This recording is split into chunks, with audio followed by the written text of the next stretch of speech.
ഈ ചിത്രം കൃഷിയും എ സാങ്കേതികവിദ്യയും തമ്മിലുള്ള വ്യത്യാസം കാണിക്കുന്നു. ഇടത് ഭാഗത്ത് മനുഷ്യന്റെ പരിശ്രമം, പ്രകൃതിയോടുള്ള ബന്ധം, ഭക്ഷ്യസുരക്ഷ എന്നിവയെ പ്രതിനിധീകരിക്കുന്ന കൃഷിയാണുള്ളത്. ഇത് ജീവിതത്തിന്റെ അടിസ്ഥാനമാണ്. വലത് ഭാഗത്ത് എ വേഗം, കാര്യക്ഷമത, ഭാവിയിലെ വികസനം എന്നിവയെ സൂചിപ്പിക്കുന്നു. എന്നാൽ എ മനുഷ്യന്റെ ഭക്ഷ്യ ഉത്പാദനം പൂർണ്ണമായി പകരം വയ്ക്കാൻ കഴിയില്ല.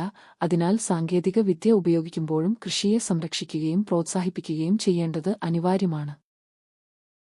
സങ്കീർണമായ വിവരങ്ങൾ വേഗത്തിൽ വിശകലനം ചെയ്യാനുള്ള കഴിവിനാലാണ് ഡാറ്റ പ്രോസസ്സിംഗ് മേഖലയിൽ എ മനുഷ്യരെ പിന്നിലാക്കുന്നത്.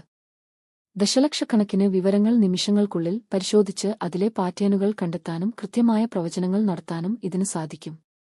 സാമ്പത്തിക വിശകലനം, വൈദ്യശാസ്ത്രം, കാലാവസ്ഥാ പ്രവചനം തുടങ്ങിയ മേഖലകളിൽ മനുഷ്യർക്ക് മാസങ്ങൾ വേണ്ടിവരുന്ന കാര്യങ്ങൾ എ അതീവ കൃത്യതയോടെ ചെയ്യുന്നു. മനുഷ്യസഹജമായ തെറ്റുകൾ ഒഴിവാക്കി വലിയ തോതിലുള്ള ഡാറ്റ കൈകാര്യം ചെയ്യാൻ സാധിക്കുന്നത് വഴി തീരുമാനങ്ങൾ എടുക്കുന്ന പ്രക്രിയ കൂടുതൽ കാര്യക്ഷമമാകുന്നു. ഇതാണ് ഈ മേഖലയിൽ എയെ അജയ്യനാക്കുന്നത്.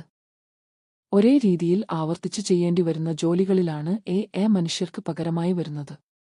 നിർമ്മാണശാലകളിലെ യന്ത്രസഹായത്തോടെയുള്ള ജോലികൾ, ഡാറ്റ എൻട്രി, ഫയലുകൾ തരംതിരിക്കൽ തുടങ്ങിയ ശാരീരികവും മാനസികവുമായ ആവർത്തന ജോലികൾ എ അതീവ വേഗത്തിൽ ചെയ്യുന്നു. വിശ്രമമില്ലാതെ 24 മണിക്കൂറും ഒരേ കൃത്യതയോടെ പ്രവർത്തിക്കാൻ സാധിക്കുമെന്നതാണ് ഇതിന്റെ പ്രധാന നേട്ടം. ഇത്തരം ജോലികളിൽ മനുഷ്യർക്ക് സംഭവിക്കാവുന്ന തെറ്റുകൾ പൂർണ്ണമായും ഒഴിവാക്കാനും ഉൽപ്പാദനക്ഷമത വർദ്ധിപ്പിക്കാനും എ വഴി സാധിക്കുന്നു. ഭരണപരമായ കാര്യങ്ങളും ലളിതമായ ഓഫീസ് ജോലികളും ഓട്ടോമേഷൻ വഴി മാറുന്നതോടെ മനുഷ്യർക്ക് കൂടുതൽ ചിന്താശേഷി ആവശ്യമുള്ള കാര്യങ്ങളിൽ ശ്രദ്ധിക്കാൻ കഴിയുന്നു.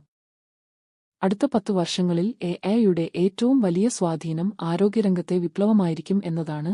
എ ഉപയോഗിച്ച് രോഗങ്ങൾ വളരെ പെട്ടെന്ന് കണ്ടെത്താനും വ്യക്തിഗത ചികിത്സ നൽകാനും പരിശോധനകൾ കൂടുതൽ കൃത്യമായി നടത്താനും കഴിയും.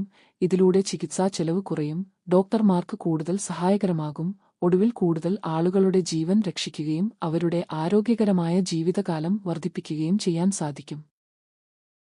എക്ക് ചെയ്യാൻ കഴിയാത്ത ചില കാര്യങ്ങളെയാണ്. മനുഷ്യരുടെ യഥാർത്ഥ വികാരങ്ങൾ പൂർണ്ണമായി മനസ്സിലാക്കാനും ഹൃദയസ്പർശിയായ സൃഷ്ടികൾ സൃഷ്ടിക്കാനും എയ്ക്ക് പരിമിതികളുണ്ട്.